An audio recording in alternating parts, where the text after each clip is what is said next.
Hello, everyone, and welcome to yet another edition of Transformers for Your Listening Pleasure, TFYLP, episode number 171, recorded October 2nd, 2015. I am your host, Duran Land, a.k.a. Weird Wolf. Along with me this evening is Jim Black, a.k.a. Moroni Prime. Hello.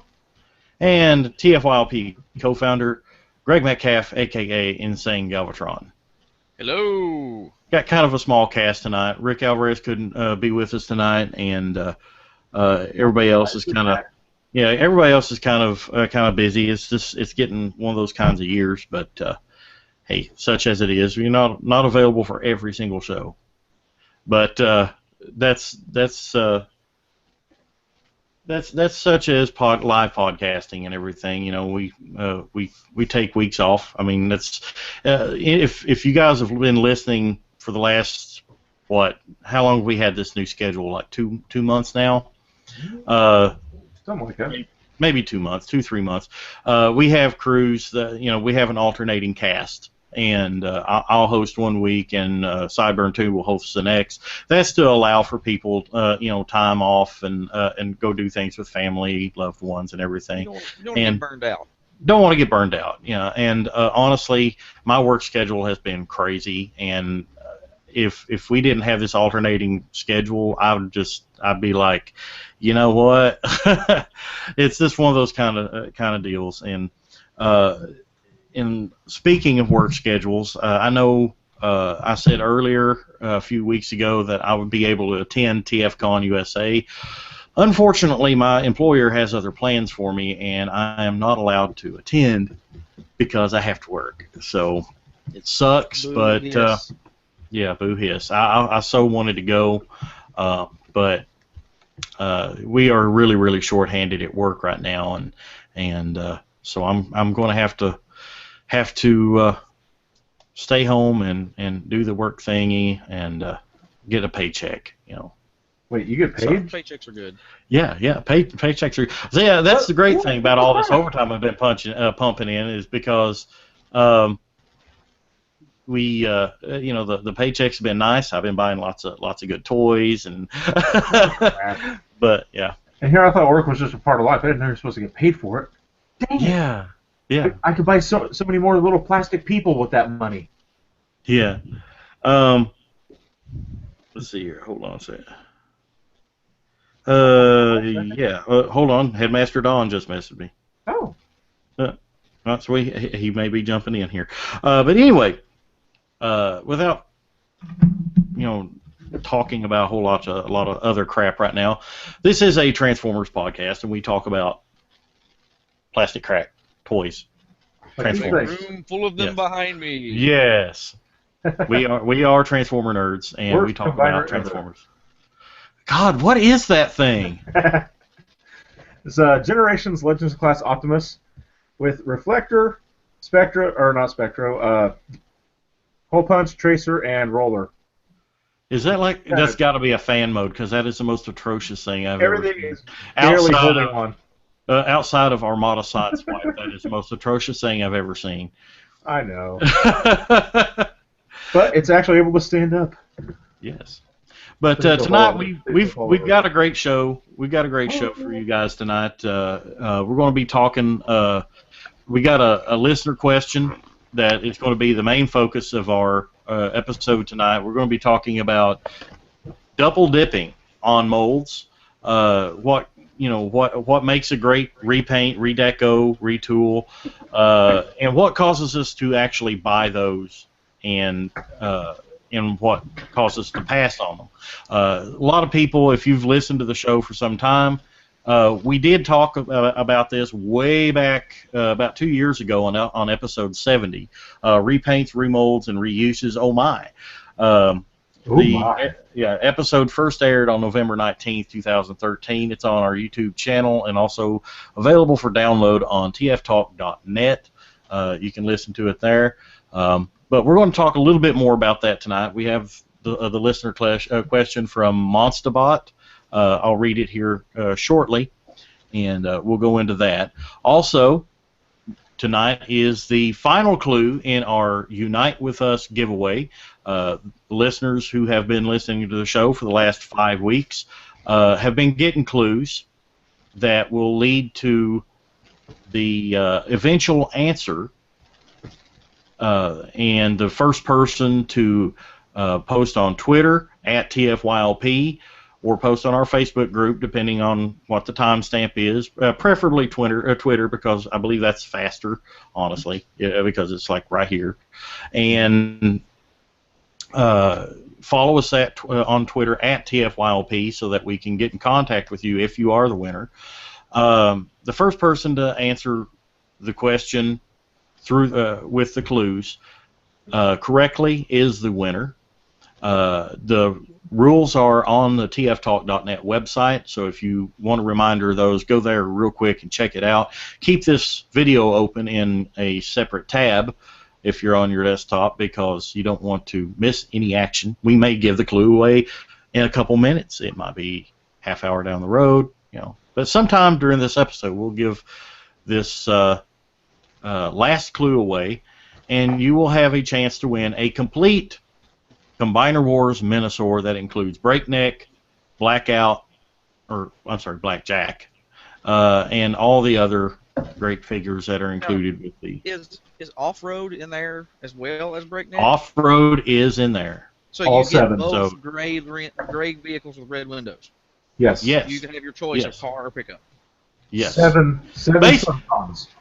Or do it the way I do it. Off-Road is the de facto shield maiden for Minosaur. He carries all the little bits and pieces for the other guys that you don't want to tack on to Minosaur and make him look like he's just got weapons hanging all over, random weapons. This may seem excuse me. This may seem a little bit corny, but since there's so many Stunticons, what I was kind of doing, if nothing else. Just for a place to put him. I don't know if you remember in Robots in Disguise 1.0 how the Combaticons, or Decepticons as they call them there, that formed Ruination always tagged around with Scourge, just off to the side as their commander. And that's kind of what I was doing with the Stunticons, is they would have the Minosaur Combiner, and then there's Off-Road telling them where to go and what to do. So he's like the boss. Kind of. He's like the Scourge. Pretty much. Let's see here. We are also going to talk a little bit about the Transformers Devastation game for virtually every platform. I imagine it's going to be out for the PC. It's going to be for the PlayStation 4. I'm getting it on the PlayStation 4. The Xbox One. I think PS3. All kinds of systems are getting this great game. We're going to take a brief look at it, and I'm hoping that the cast next week, since it will actually be released at that time, we will have a quick chance to actually play the game and talk about it on the show next week. So I'm sure Transformers Devastation will be discussed in a more well-rounded arena next week. Well, considering I'm going to have to buy a whole new system to play it, Devastation also applies to my wallet. A Wild Dawn draws near. Use Razor Leaf. Yes. Hasbro used plastic crack. It's super effective. Insane Galvatron uses Massey Attack. It's most effective. No, I'm still recovering from Wednesday's Massey Attack. I have drawn blood. Well, I hate to show it, but this is, if you can see the scratches. Ouch. Here. Look, everybody. Don Ferguson's naked belly. Sorry, but, I mean, one of the many benefits of watching us on video. Sorry, but I wanted to show you, because I did not realize until yesterday how bad he actually got me from Wednesday's attack. And on top of that, earlier in the week, he jumped up on the bed in the middle of the night. I guess he saw my foot moving under the covers or something. I have a scar from the top of my foot all the way down to one of my toes. Well, what's bad? Is he like part tiger? Is it like part tiger or something? Well, it's pouring rain here because of the hurricane, and he's been trying to go out all day. So I went out there and stood with him in the rain for about a minute. Like, this is rain. This is why we're not out. Thinking this may work. Silly me. What was I thinking? I come in. He washes for 5 minutes, goes to the door and cries to go out. Wow. Well, what's really fun we is should, Don showing his car. I thought I could see Massey in the background as if he was all like, "Yeah, I did that." We should just be glad he spared us the full damage of the Massey attack. Don, in fact, no longer has legs. Yes. Wow, Lieutenant Don, you had no legs. But I do a damn good Ironside impression.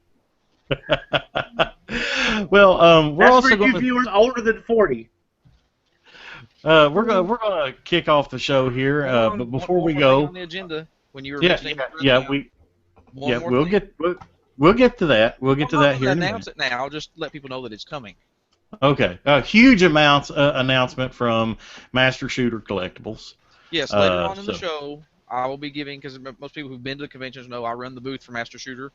So I'm going to be... booth. Yeah, I run the booth.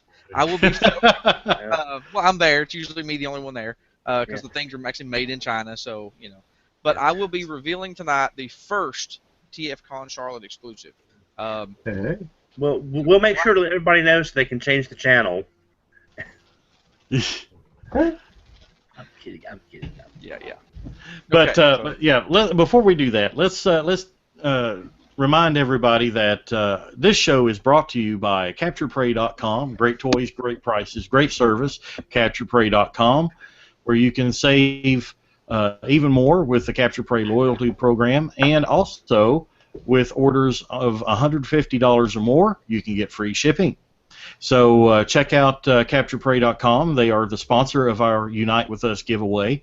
Again, we will be giving that clue later on in the show, so keep your fingers ready on the Twitter button or the Facebook button, whichever is handiest for you, for the answer. Hopefully you have the correct answer, and good luck to you, to those of you who are playing. Also, this show is brought to you by Mega Toy Fan.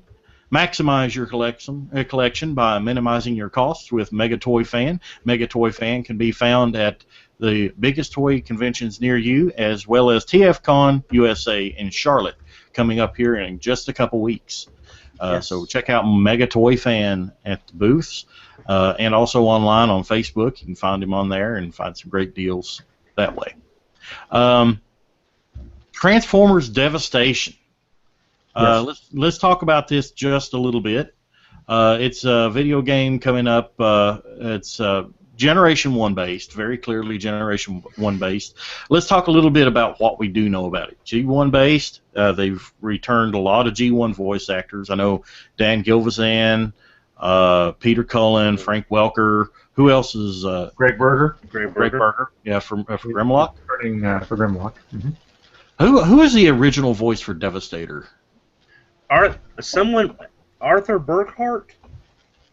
I want to say I can look it up to verify to make sure I get the right name. So I'll look it up and double check. Because I'm curious as to whether or not Arthur Burkhart. Yeah, I'm curious as to whether or not they got him as well. I believe he's passed away though. I'm going to double check. Oh, that would pose a problem. Yes, possibly. Let me see here. Ouija board. I may be wrong. Hang on, let me look here. No. Let's see. Hang on. He's still kicking. Yeah, he is still with us. June 23rd, 1945. Yeah. Awesome. So let's. Yeah. I hope he's in the game because that voice for Devastator, it's Devastator. And it's also the type of game. I guess it's a fighter, is it not? Or is it a story-based fighter? Yeah, so some kind of like third person, not third party. Third party, yeah. We're gonna have some city commanders. No, that's nothing Steven. Never mind. Feral Rex joins the fight. It'll be. I would pay money for that. Yeah. It'll be not Transformers Hercules Station. Yeah. Feral Rex powers up into Nero Rex. Well, hey, if there was a game and it had that awesome purple and silver and black repaint that they're going to have at TFCon, That thing is so damn sexy. I don't care if it's not going to be worth money down the road. I want it because it's awesome. oh yeah, yeah. Yeah. But now I was talking to a friend of mine, and he You have said, friends? "Yeah, I have friends. I have to pay them weekly. I pay them very weekly." But he reminded me, it was almost like Gundam. If you're playing the Gundam games, it's like Gundam Battle Assault. Come on. This will not end well. No. It's imminent. We will miss you, Don. Been nice knowing you. So it's if anyone's played the Gundam Battle Assault games, it's kind of like a arena style melee game. I guess for the old schoolers, Roboton 2084 kind of that's what it reminds me of. But I'm going way old school on that. Would it be way off base if I say that this game would be a lot like Smash Brothers, Super Smash Oh Brothers? yeah, that's a somewhat more contemporary. Basically, Super Button Mash Brothers. No. That's essentially what that game is. No, But Uh-oh, I guess attacking. no. I guess we'll find out Yeah. more next week. There's some great video clips online for that kind of shows the graphics of the game. It looks amazing. I'll probably just play it just for the eye candy.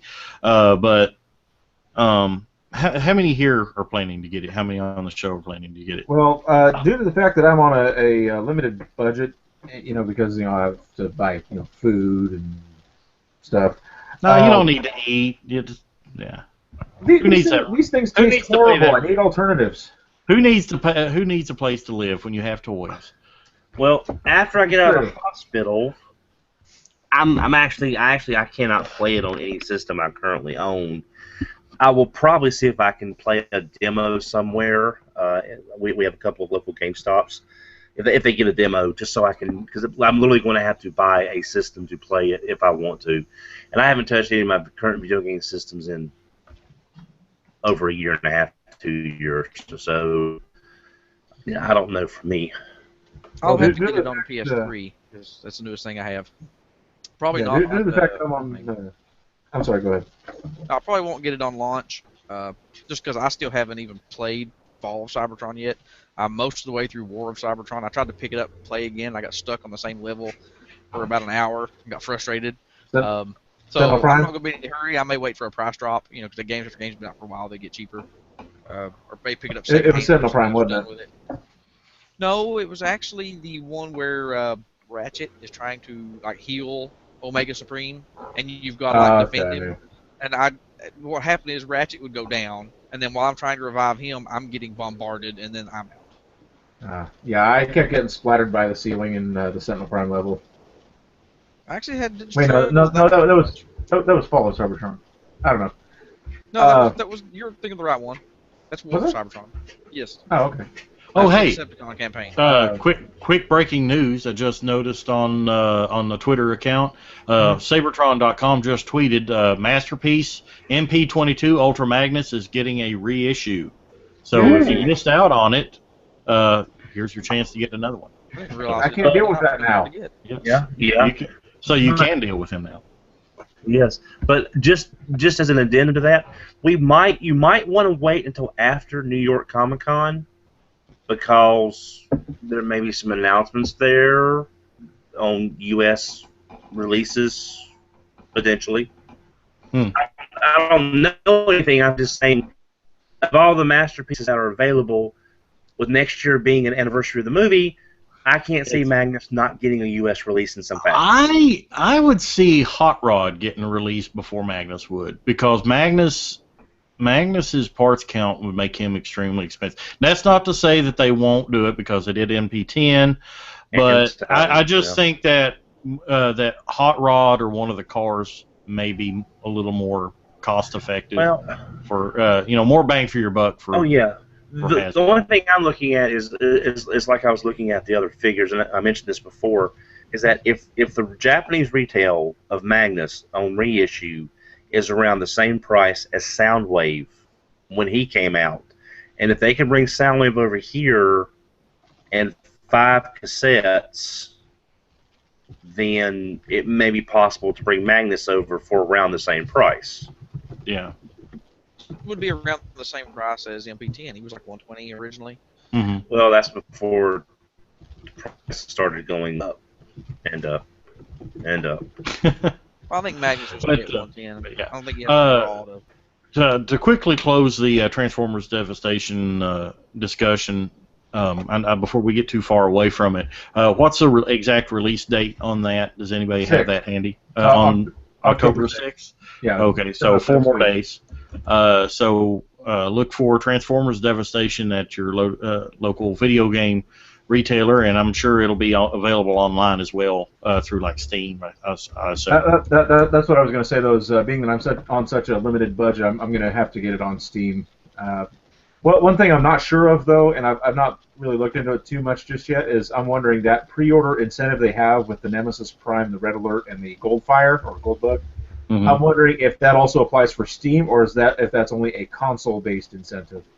And I'm not sure on that. So if any of our viewers might happen to know, maybe post in the group. Well, Jim, if you buy it on Steam, does that make it count as vaporware? Perhaps. Well, I thought Transformers condensation. Mm. I thought those exclusives for pre-orders tend to be retailer based. Or at least they were on the other games. That's what I was thinking too, but I wasn't sure. But what I do know is every other exclusive where you get this character unlocked for multiplayer or whatever when you pre-order here ends up at some point down the road, usually not too far, that same character ends up being available for people who bought the game elsewhere. You just have to either pay for it or unlock it or something. Yeah, it's if you get it through a certain retailer, for example, let's say Ultra Magnus is a playable character. If you buy the game through Best Buy, essentially what it is you get access to that character long before everybody else does. So that's essentially what these pre-orders amount to. It seems like so. I mean, it's kind of like the Call of Duty map packs that come out. It's like they'll come out on like Xbox first, and then they'll be available only on the Xbox for a month, and then PlayStation guys will get them like a month later. So that's kind of the way that works. Plus, also, if you're not an early adapter and you wait a while, if they release a combo pack or a deluxe edition, they'll usually add that bonus content to a later edition. Yeah. Just to get some more sales off the title. Yeah.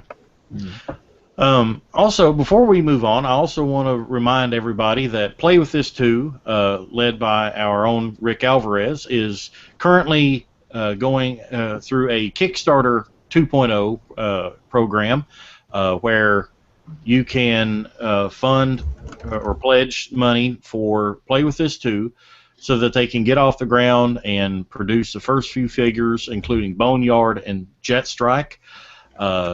You can go to Kickstarter.com and search for Play With This 2. I highly urge everybody to help this get off the ground, not because of Rick being a part of our cast, but because these things are flipping awesome.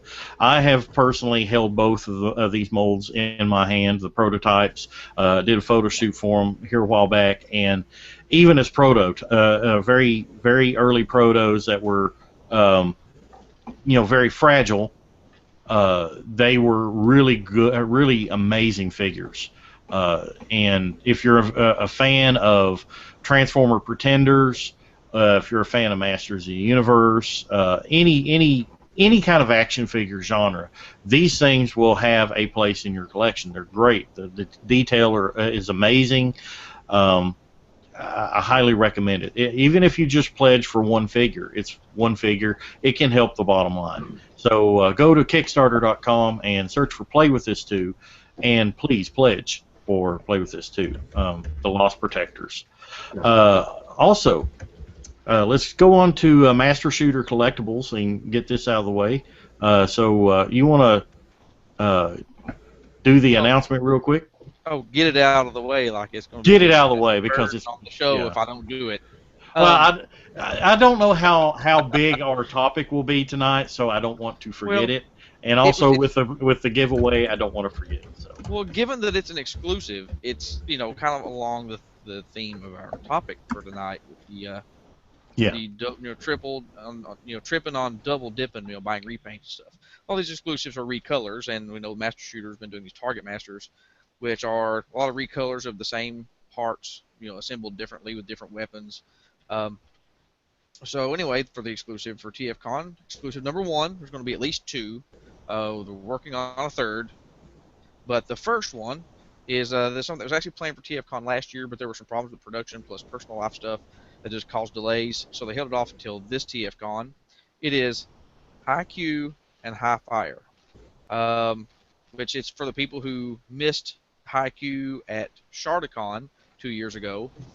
This is another chance to get a High Q Target Master figure to put with any of your Optimus Primes, whether it be Classics or Combiner Wars. Now, he is different from the Charlotte one, just so that one maintains its exclusivity. It's different build parts, different shades of red, etc.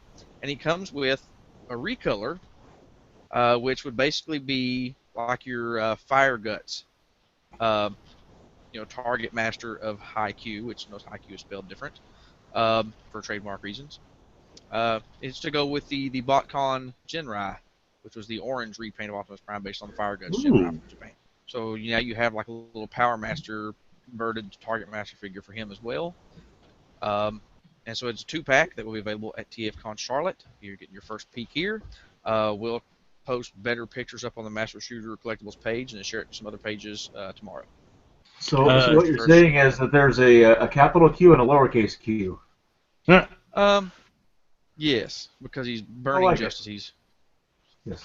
So, but do you have a rough estimate of how many of these will actually be available at the show?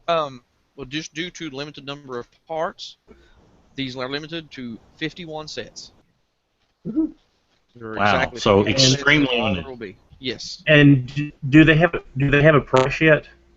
This 2-pack here will be $30, which is a bargain because usually for their exclusives at the shows they're $40, which for 2 figures this size, most third-party companies charge like $25 a piece. They usually charge $20 a piece for the 2-packs, but they've decided on this set to do $30. So anticipate those going rather quickly, because all the other sets have always sold out. So I think they made a good choice in pricing those at $30 because that is something that is cheap enough that if you're on a convention floor and you see it and know that it's an exclusive and you're like, hey, $30 for an exclusive, hell yeah, give me, Yes. So especially something that limited, and like I said, they're really cool. I'm personally, as I work for Master Shooter Collectibles, I'm a big fan of what they do, but I really like these. I've got, I just think they're awesome to give to the other figures as good accessories. So a lot of the third-party haters, hey, this is encouraging Hasbro sales. Because you could have to all you third-party haters, yeah. But no, seriously, I mean, it's you like what you like. If you like only official, more power to you. That's great. Official's great, just as great as third party in my opinion. I mean, third party has a niche, and I know that it's not for everyone, especially because it's so pricey.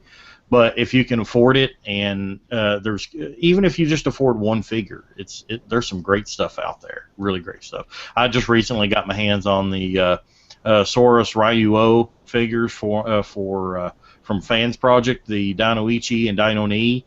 Absolutely phenomenal figures, and the reason I jumped on these is like there is no way in hell I'll ever be able to afford a Dino King realistically with the prices that a vintage Dino King goes for. And quite frankly, the vintage Dino King is awesome as he is and everything. He's super small, and I can't buy him on Structure. Yeah, he's super that kind of money for something that tiny. Yeah, he's super small, and it's like paying a prostitute paying Greg to go out with him, with her, It's, hey, that's how good I am. The prostitute. Yeah, you pay a lot of money. You pay a lot of money. You just don't get a whole lot of return. So. Man, that's not fair. They pay me to go away.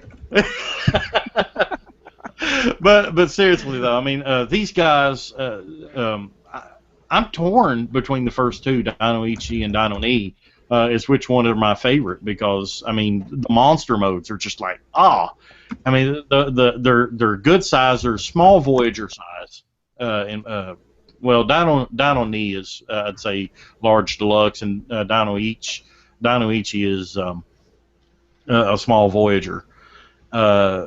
And the detail, the posability of these guys far exceeds what the Generation 1 toy can do. So, you know, it's great stuff. I highly recommend and no it. GPS. No GPS, yes. Just gold paint. There you go. Got some And so gold it doesn't shatter into 1,000 pieces and you're left crying into your dust. Yeah. So, before we get into our, well, I guess I'll segue into the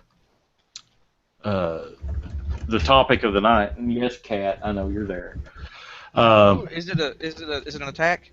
No, it's not an attack. It's not a Biggles attack. He's rubbing on my chair. Yeah. See, Matthew, other cats don't attack their people that they live with. Oh, it's all a ruse. He's just trying to charge up static electricity to use against him later.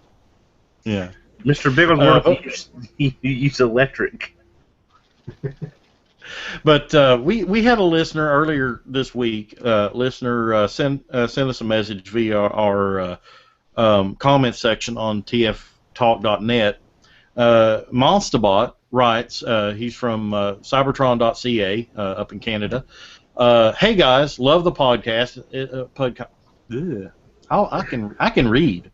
Hooked on Phonics works for me. He posted all that? Let me start over. Hey guys, love the podcast. It has become my must-download Transformer podcast of the week. You guys go deep and delve into the history of... I'm sorry. That's what she said. That's what I was thinking. That's what she said. You guys go deep and delve into the history of the brand, as well as discuss the more relevant current issues. An excellent, well-rounded cast with great guest appearances. I had the pleasure of meeting one of your hosts, Proto Man, at Action Figure Expo and chatted it up a while. A true fan like the rest of you guys. It was my own personal mini TFYLP episode. If I may make a suggestion on a future show, double dipping, repaints, remolds, and reissues. I would love to hear you guys tackle this topic. Looking forward to the next episode. Keep up the stellar work. And where my robots at? Thank you, Monsterbot, for the kind words, and we truly love our listeners out there. And you know, even though that we've actually covered this topic earlier, like I said earlier, episode 70 we covered it back in 2013. It's been a while, and it's a topic that can come up quite often in this franchise of ours, simply because it's a staple of the franchise ever since Generation 1. You know, whether it's milking a mold just so that you can afford to make new molds, you know, it's something that's always being done. You know, double dipping, remolding, redecos. Hell, a lot of the 84, 85 line was nothing but redecos of the same toys. The Dotson brothers, the Seekers, what have you. It's been done so many times. But what causes this? Yeah, it is a great topic, It's and a good topic to revisit because it's very prevalent nowadays, especially with this line, the Combiner Wars. We're seeing the most amount of redecos, remolds, as well as the largest extent of actual remolding instead of just straight repaints that we've ever had. Yes. well, you've even got in the current line, like for example, the RD 2.0 Legends. You got your Stealth Attack Bumblebee. You know, it's basically just the inverse colors of the Bumblebee toy. Serves really no purpose other than, hey, it's a cool deco on a neat little figure. Then, you know, I was talking about these pre-show. I just got the Asia Kids exclusive Protectobots Emergency Response Team from Amazon. These were like $11, like $12 with Prime shipping. I got the first set like earlier this past year, and you know, so I've got like $20 in this set. But all these are repaints. I mean, you got your Beast Hunter's Prowl, Prime Ratchet, and RC. RC, the Legends, Legends RC. And all these are redecos. I mean, I don't think there's any retooling at all on these, but you getting extra characters, and it's basic. It caused me to double dip. I've owned these toys before.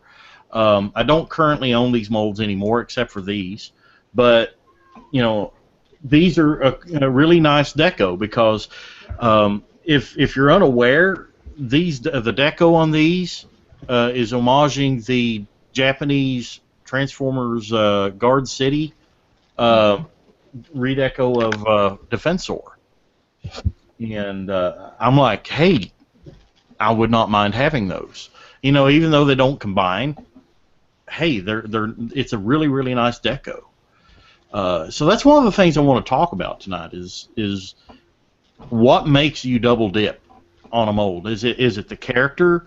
Is it just the coolness of the deco? Is it a remold that, you know, that's like makes it totally different toy to you, or do you just buy it just to buy it? We have a comment on the Facebook page. Okay. Eric Henry, last name I can't pronounce. I'm sorry, Eric. He just says double dipping on a mold. Who would do such a thing? He says, surrounded by 7 Masterpiece Seeker molds. Yes, I mean, it knows no bounds within our fandom. I mean, you know, we'll spend hundreds of dollars on a toy that essentially we already have, you know, but because it's a different character or it's really cool the way it looks, you know, I mean, hell, I own 1, 2, 3, 4, 5 different versions of the Nissan Masterpiece mold. You know, I mean, they're essentially the same toy. Just, you know, a couple of them have minor differences, like a light bar or a new car front, or maybe a different head. But essentially, they're the same toy. Well, at least they're painted different differently. characters. Yeah, In they some are cases- different characters. In some cases, you buy the repaint/remold, which is the same character, but they change it so they get rid of a glaring defect. I don't So call they that a re-release defect. the character. Well, I don't like the hip kibble, so I don't mind it. I got It's the new just- stock that didn't have It's hip just technology. Well, a lot of the cases, it's well, you have to look at the whole repaint thing from 2 different lights. Is it a Hasbro repaint of an existing character on down the line, or is it Hasbro versus Takara? Because Takara is not as constrained by budget, mass market as Hasbro is, as far as, you know, mass getting it out to the kids. So there, you have to decide initially: are you getting the Hasbro version, or are you getting the Takara version? And then on down the road, you get all the other variants from both sides. One of the examples that I'm going to think of is Reveal the Shield Jazz. The Hasbro Reveal the Shield Jazz is a very blah looking toy. It's okay from some angles, but from other angles, it's like the whole back half of the car has no paint. Yeah, I mean, yeah, he looks great in robot mode, but in car mode, his whole back end is pretty much just unpainted, no taillights and stuff like that. So you look at so this is you look at first off, well, pretty much whenever a new toy is shown at BotCon or Toy Fair, everyone always wonders, this is what Hasbro's showing. What's the Takara version going to look like? So you have to decide between 2 paint jobs initially, and then you look at, again, like I said, that was not my favorite mold. But for BotCon, with the tread shot and the kickoff, those were some absolutely fabulous paint jobs on a good mold, which completely changed my view of the mold because of the paint jobs that was done to it. And I have Wheelie. I mean, we didn't think that would work as Wheelie. Oh, but GDO it does. Wheelie? Yeah. Yeah, the GDO Wheelie from a couple of years ago. So again, the paint job.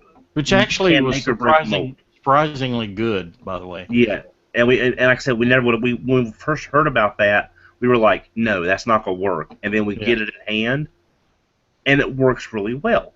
So not only are you looking at repaints on down the road with what we've gotten with Tread Shot and Kickoff and Stepper from this year, you have to look at the car version as a repaint as well. Well, you know, Insane Galvatron mentioned earlier that like the current line, Combiner Wars, is very redeco, retool heavy. I mean, the line pretty much would be over already if it weren't for redecos. It would have been over after the first wave, honestly, because, you know, well, look at the Legends. You got your Huffer and your Prime, essentially identical toys, just painted differently, you know. Well, look at Power Core Combiners. The entire second wave was nothing but repaints. Mm-hmm. So, I mean... You can't sit there and say I'll never buy a repaint. You know, one use of the mold is all I ever want.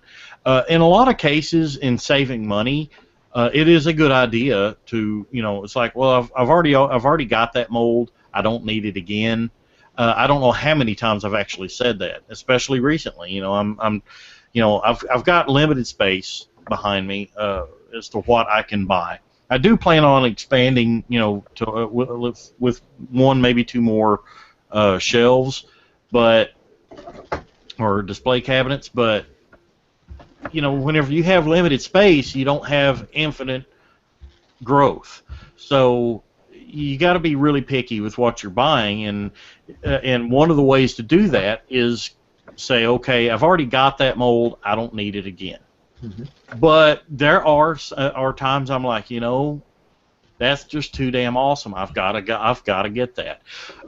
Case in point, you know, I love the Masterpiece mold. Yeah, the Sunstreaker. I love the Masterpiece molds. That Datsun mold is just so amazing, and I don't care that I own it 5 times over. Each one of those decos on the Masterpiece Datsuns are beautiful.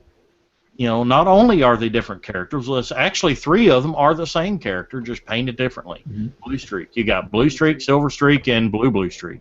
You know. I have all 3. Yeah, and you what? I said I have all 3, sadly. Sadly, you say that like that's a terrible thing that you own those guys. You don't look how much they cost. Although I will admit, one of them is one of the backdoor sold through alternate means at a lower price pieces. But the other 2 I bought through normal means. Well, and then you also have like Masterpiece Exhaust, who is not entirely legal in this area, but you know, it's actually a new character. I mean, yes, it is based on the Diaclone version of the Wheeljack mold, but as a Transformer, it is a new character. Yes. And that's another thing that we get through redecos and remolds. They gave him a new head, gave him a few new weapons, and totally repainted him a different color. And you have a whole new character, and slapped a Decepticon insignia on. I have to say, I absolutely love the head sculpt for Exhaust and the original Diaclone Wheeljack too. One thing I wish they would have done though, as far as Wheeljack goes, is yes, you know, it's commonplace to have the cartoon accurate standard Wheeljack head. That's another. And so is someone echoing? Did we lose? No, we lost on. Must be massive. Yeah. But no, as far as Wheeljack, you know, it's something we've become accustomed to is the cartoon accurate, you know, head, where he has the face mask, you know, face plate, then the eyes. Where if you look at the original figure, he doesn't have eyes. The face plate that we think is a face plate is actually his visor. And there's a mask below it with a chin at the bottom of it, and I would love to see that representation in Masterpiece, but I don't think we'll get that. No, I think it looks better, honestly. Kind of like Snake Eyes. Has the split segmented visor. Yeah, what happened, Don? You dropped out on us? Yeah, no, everything went black. Wasn't me. No, See, I mean, that usually happens when you drink a lot, Don. No, I could hear everybody, and y'all heard me, but the whole thing went black. So And he went back. And now my text is showing up weird in the chat. But I can see y'all now, and y'all can hear me. But I've just got some weirdness on my end. Is your PC starting to die or something, maybe? No, It's as old as dirt, if I'm not mistaken. 'Cause I think the RFC guys keep Don or the computer? Both, but mostly. Oh wait, no, I'm sorry, I forgot. Don's 3 days older than dirt. Massey, you see him? If you ever see him, fight him. Attack. See, Don, computer parts wear out over time because they're like any other machine. You have moving parts in there. Your computer's old. Yes. You just need a new computer. Don, here's a good thing. Sell Utopia, buy a new laptop. No. Okay. I just start charging for Massey attacks, and I'll have money in no time.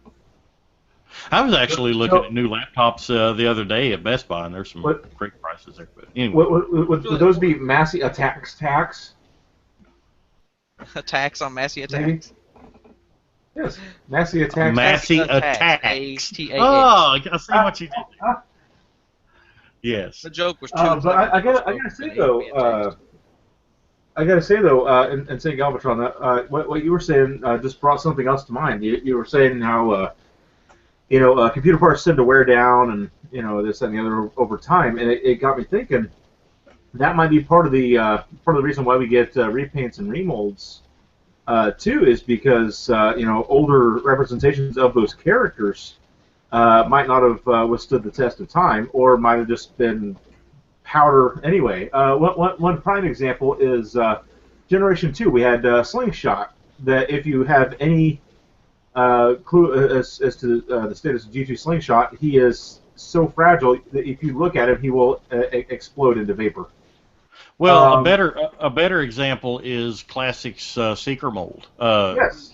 Rick Alvarez told us several episodes back that there's an entirely new Seeker Mold, Classic Seeker Mold that they made because the original one wore out. They had used it so many times on the myriad. You had Starscream 2-3 times. You had Thundercracker, you had Skywarp, you had Thrust, Dirge, Ramjet, G2 Thundercracker. You had the.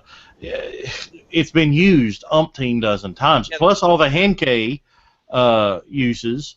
So how recent is this new mold? I would imagine a couple years. Really? He could probably tell us exactly how old or roughly how old, but I would imagine a couple years. A Hasbro Slingshot. Ah, yes. Yeah. See, the tail is broken. But yeah, that actually reminds me of what I was talking about. As far as the G2 Slingshot is, that original figure, you're almost never going to be able to really realistically play with that again.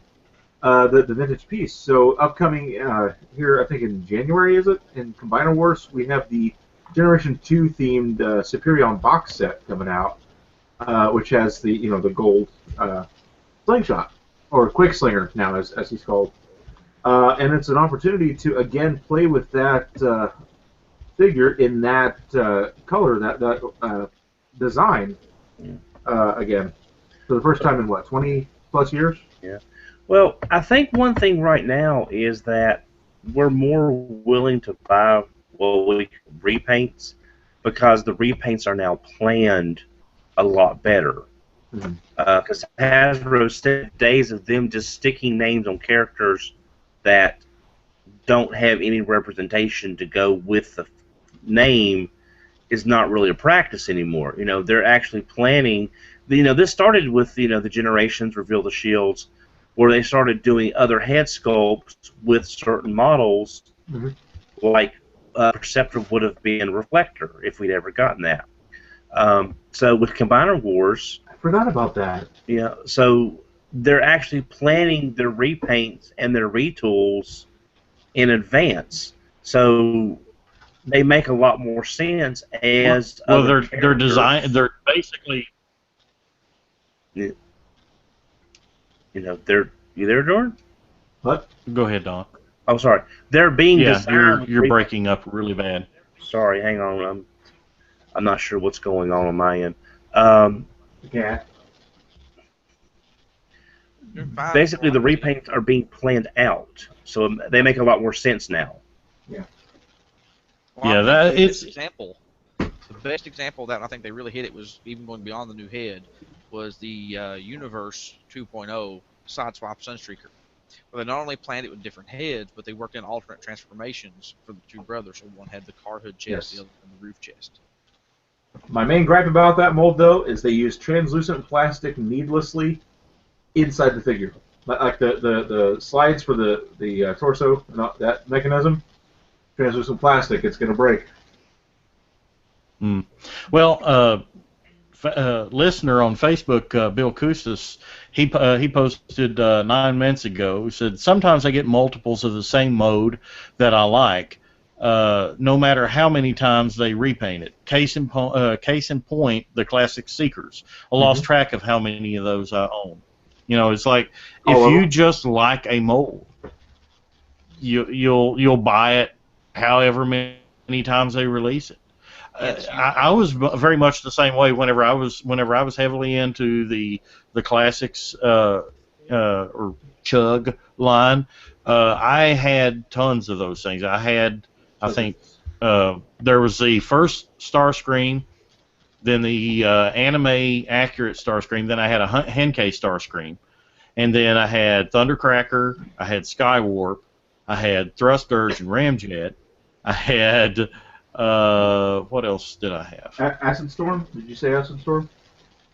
Yes, I had Acid Storm and also had Sunstorm. So it's like I had 10 of the same mold at one time.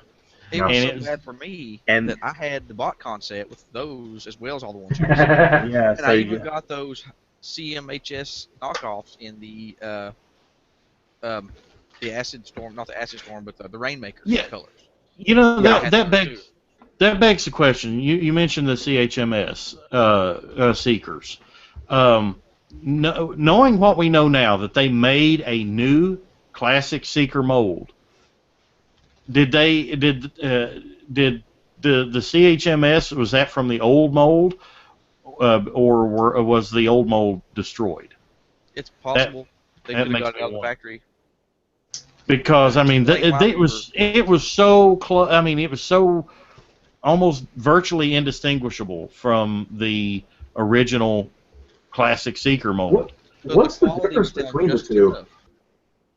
The what? Is there any major difference between the two? The old and the I think the facial definition on the CHMS was less than desirable.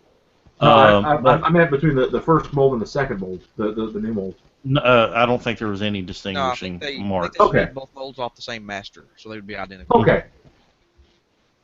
I wasn't sure.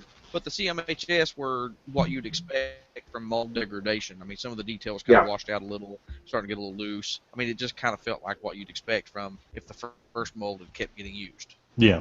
Mm-hmm. Yeah, I mean, I had the very first Sunstorm that I owned, the classic Sunstorm that I owned, was actually the CHMS version before I got the BotCon one. And the CHMS one, literally, you could hold it from the torso and do like that, and the legs would just go, you know. I mean, it was really, really floppy. So. Yeah.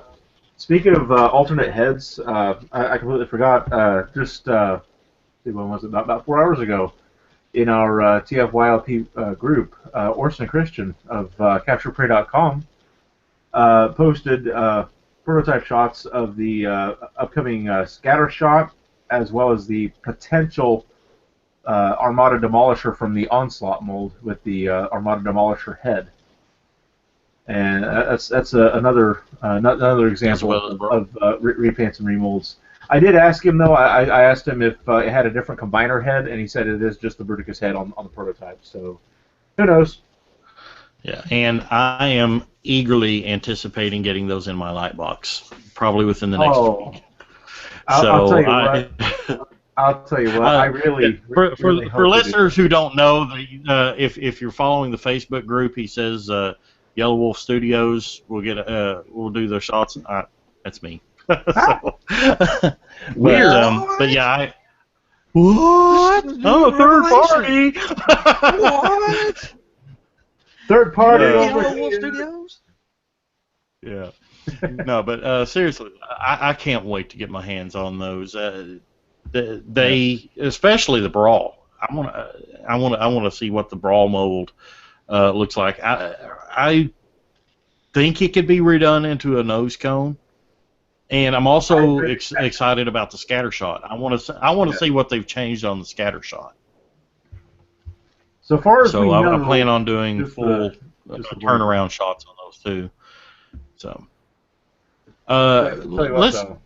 I really hope that they decide to go ahead and go through with this Armada Demolisher idea. Granted, it's not precise to the Armada tank. I mean, nothing's really going to be. It was a unique design.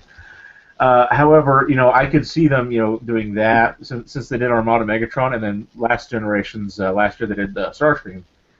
But I mean, they could do Alpha Bravo into Cyclonus, Armada Cyclonus. I mean, there's all sorts of possibilities of things they can do with this.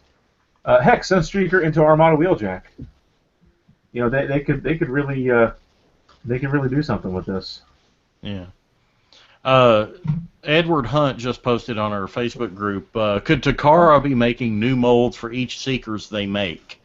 I don't think that's very likely because it's not very cost effective, quite frankly. If you can redeco something and make money off of it without having to make a new mold, then that's more money in your pocket that you can use for either making new characters or new toys, or just for profit. Put in your pocket. Now. Well, plus in that case, you consider we talked about how repaint started out in the original. Starscream, Thundercracker, and Skywalker were the same toy, different colors. It wouldn't make sense to have them be 3 different molds in the same line. Yeah, and even whenever they add new parts, for example, like the cone heads, essentially it's the exact same mold. They just change like a portion of the mold, like for the wings and the head. Mm-hmm. Everything else is the same. I believe the way the molds, those molds were probably made, they were compartmentalized. It's like you have, you can just dam off because the way. They use multiple toolings, don't they? Well, they may make multiple toolings, but I would imagine that they have one big die, and as the plastic is shot into the die, it goes down a channel. And you can dam off different parts that you don't want to run. For example, like you have the classic Seeker wing, the Delta wing, and then you have the thrust wing. If you want the thrust wing, you dam off the classic Seeker wing, the Delta wing, and it will the plastic will fill into the Seeker or the thrust wing area of the mold. Vice versa, if you want the Delta wing and not the thrust wing, you dam that off. And I believe it's all just done through one mold. Saves on tooling costs, saves on on different molds. It's less expensive to make it into one mold than to make an entirely new mold that does something essentially the same thing. The molds, though they're limited by size, I think the customizing class at BotCon pretty much proves it like a deluxe figure. Because you can tell by the number of screws it's on. Each screw will come out of a single mold. And I think like the G2 Sideswipe they did had like 7 screws. So that tells us on that particular deluxe mold there were 7 different steel molds. So like for the Seekers, for example, they could have put the head and the wings on just one of those. So the other 6 would be all the other parts. So for Dirge, you'd still use the same 6 for the rest of the body, but use a different one for the head and wings. I actually used to work in a manufacturing plant for Panasonic. about 15, 20 years ago, and I worked in the metal stamping area, but I was also trained in the injection molding. So I know a little bit about how it's done, and I can tell you just from the size of the molds that we use for the injection molding department, we made like these little brackets for electric motors. And the brackets for one mold, you could get like 6 or 7, and they were like about this big around squared. And we got like 6 or 7 out of one mold. And the molds themselves were easily 2 to 3 feet wide by 2 to 3 feet high. So I mean, you can fit a lot inside of one of those molds. It doesn't have to be it doesn't have to be a small tiny mold. I mean, there are small ones, but we had molds that were like 2 or 3 feet wide. So I could see them doing it on one mold. Just and the sprues, literally, you can have 3 different sprues out of one mold. It's not just one sprue in one mold.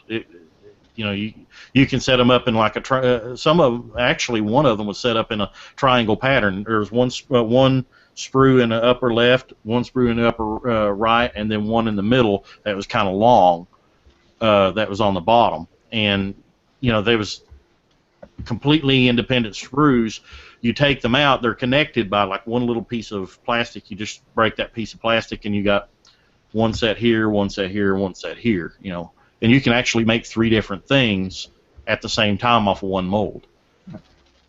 And well, actually in St. Galvatron, you may be familiar with that too, with a certain first release of something. Yeah. Yeah. So and that's how that's done. I know it's a little bit confusing for those, but save money too is you don't want to waste a lot of plastic. So if you're going to need it in 3 colors, sometimes they'll divide the parts by color. That's why BotCon has to be careful with their choosing their color layouts, because certain parts are grouped together on certain molds. So like a deluxe toy, like in Sideswipe's case, we know there are at least 7 different sprues. So they have to kind of, when they do the repaint, well, all these parts have to be the same color, and all these parts have to be the same color because those are what's grouped together in the mold. So yeah, well, it's for example, like here's the Legends or Legion class underbite mold from RID2. I mean, you got purple plastic and you got black plastic, and then the rest of it's just silver paint. But this essentially probably came off of 2 separate sprues. One sprue is all purples, and the other sprue was all black. And the all black one had looks like the wheels and a couple of the joints. And the rest of it was all purple. So that essentially probably came off of one mold. But they would gate off each half of it so they don't waste any plastic, fill the whole thing with one color. Yeah. Kind of a good example that some of our viewers might be able to do to look at in case they're not quite visualizing what you're describing is if anybody's ever done the Gundam model kits, yes. those sprues and things, or just model kits in general, really. But Gundam is what comes to mind to me because that's one I've done the most, and I've seen where like each sprue will be different color, or sometimes one sprue will be 2 different colors, and it'll have like some yellow parts on the left half, and the rest of the sprue will be blue or red or whatever the pieces happen to be. So yeah, that's another thing you can check out. Yeah. The manufacturing processes can get very, very detailed, and I know some listeners or viewers may be a little bit confused if they don't quite follow what we're saying, especially if you never worked in a manufacturing environment. It can be. Yeah, that's good. This is actually from the Minerva, I think, BotCon class, and you see there these we're talking about with the sprues. So there's at least 2 sprues of white parts, maybe 3. It looks like 2 maybe double stacked here. And then you've got the clear blue and the red. So that toy, regardless, I'm not sure exactly how they're molded, but there's at least 1, 2, 3, 4 sprues, maybe 5, in that one deluxe toy, which could have been anywhere from 5 individual small molds, or could have been one mold that was gated so they could run different sections, different colors. And that's a good visual for those of you who are watching. That's the good visual for what we're talking about here. And again, like I was saying, sometimes it can be difficult if you're not familiar with manufacturing process or anything. You can just Google image search, sprues and injection molding and learn a little bit about it. But once you understand how things are made, a lot of your questions and sometimes even your complaints, whenever you see Hasbro or Takara come out with another repaint, you're like, oh God, why are they doing this? A lot of it can be answered with an understanding of the manufacturing process. It can be very expensive. It's very expensive to make molds. I mean, just a small mold, roughly, for example, the mold to make this little $5 toy probably costs anywhere between $2,000 and $10,000, depending on where they have it made and who's making it and how detailed it is. Depending on the factory, I've heard prices anywhere more like from $5,000 to $30,000. Yeah. For something that small. Yeah. So it's very, very expensive. So that's why. And I will say the price reflects quality and what you get too. You can get molds made cheaper. For the lower prices, you're usually going to get a lower quality product. Because like with anything, craftsmanship costs. So if the factory's going to spend extra time getting that tooling just right, they're going to charge them. Which I think is part of the reason. I know some people have criticized Play With His 2's Kickstarter because their goal is higher than last time.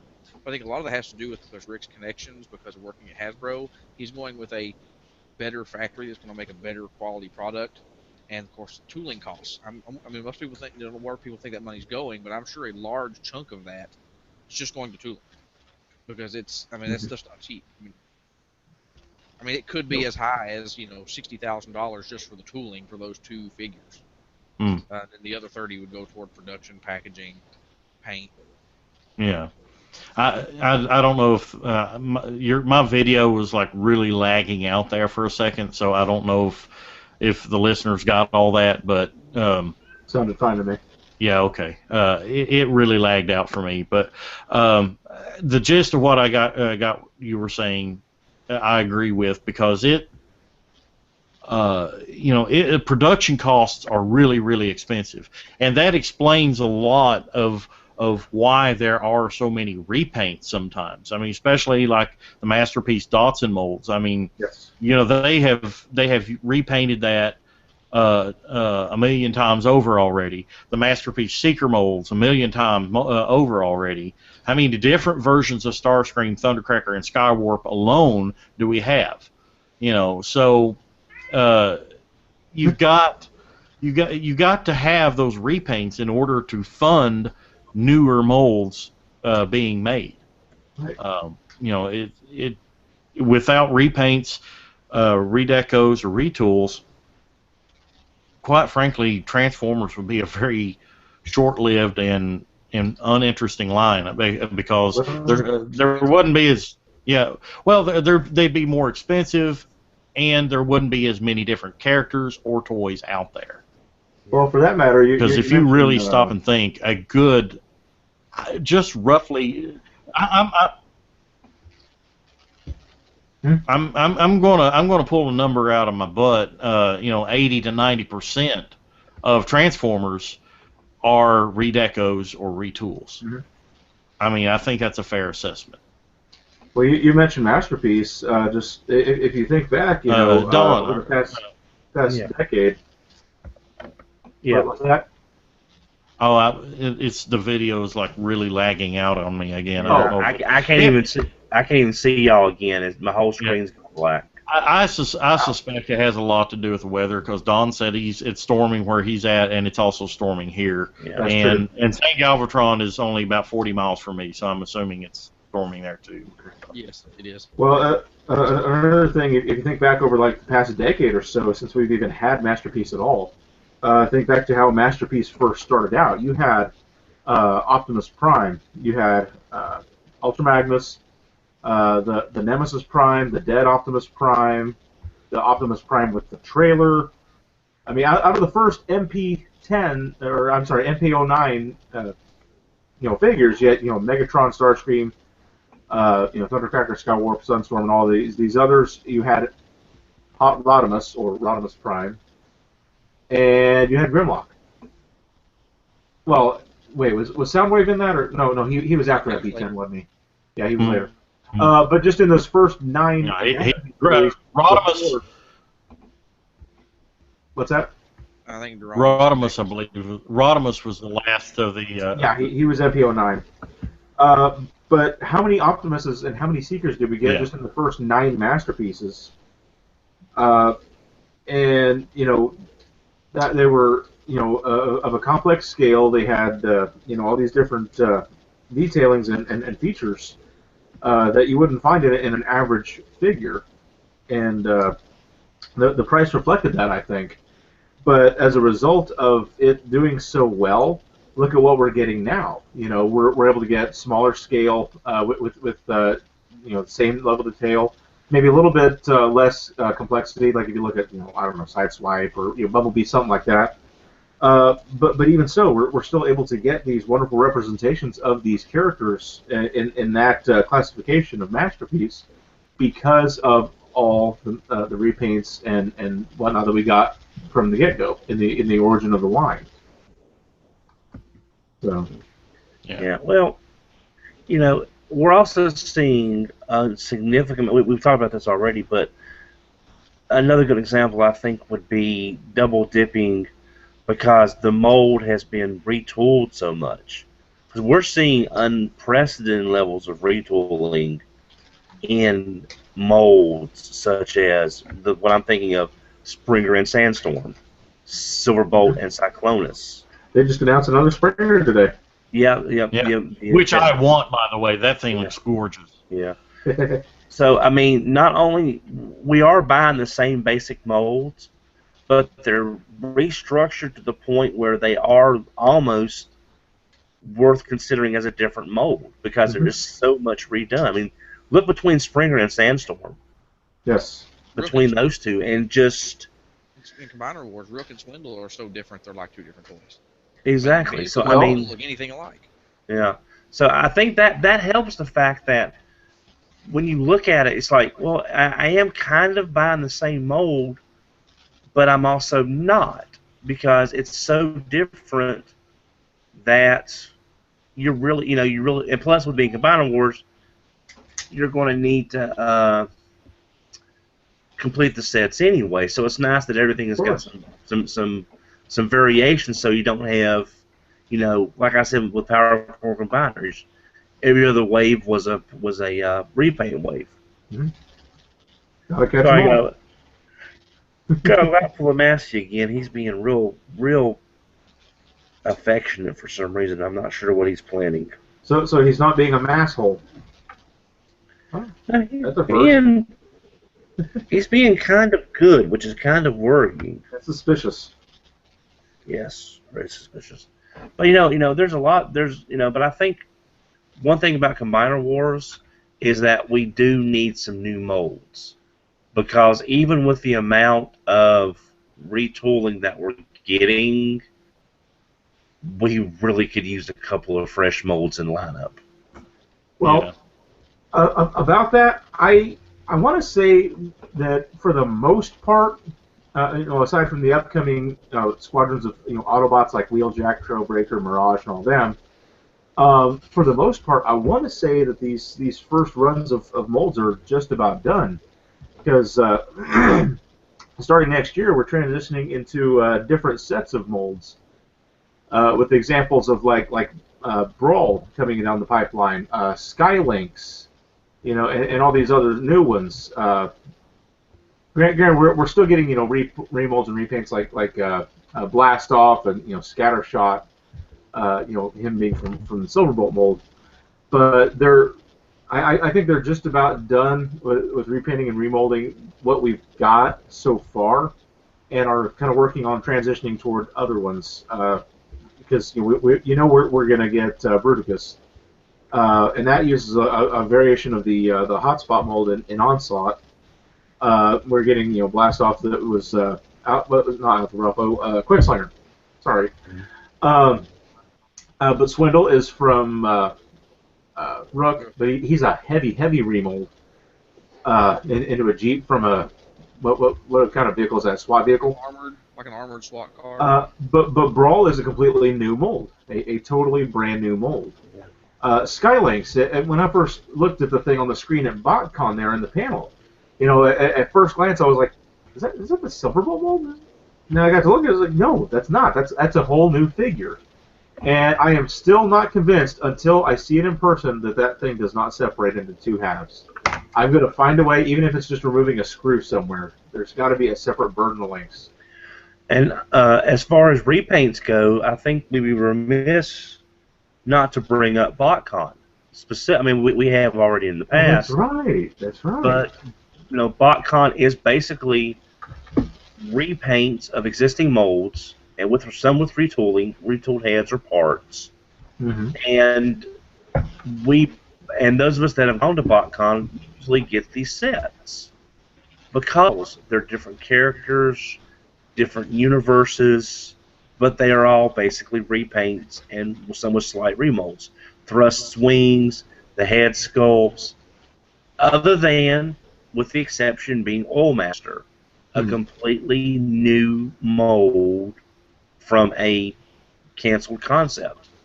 But we will see that Oilmaster set down the road, I think, because, well, that and the Scorponok from the Pirates versus Knights set. Yeah.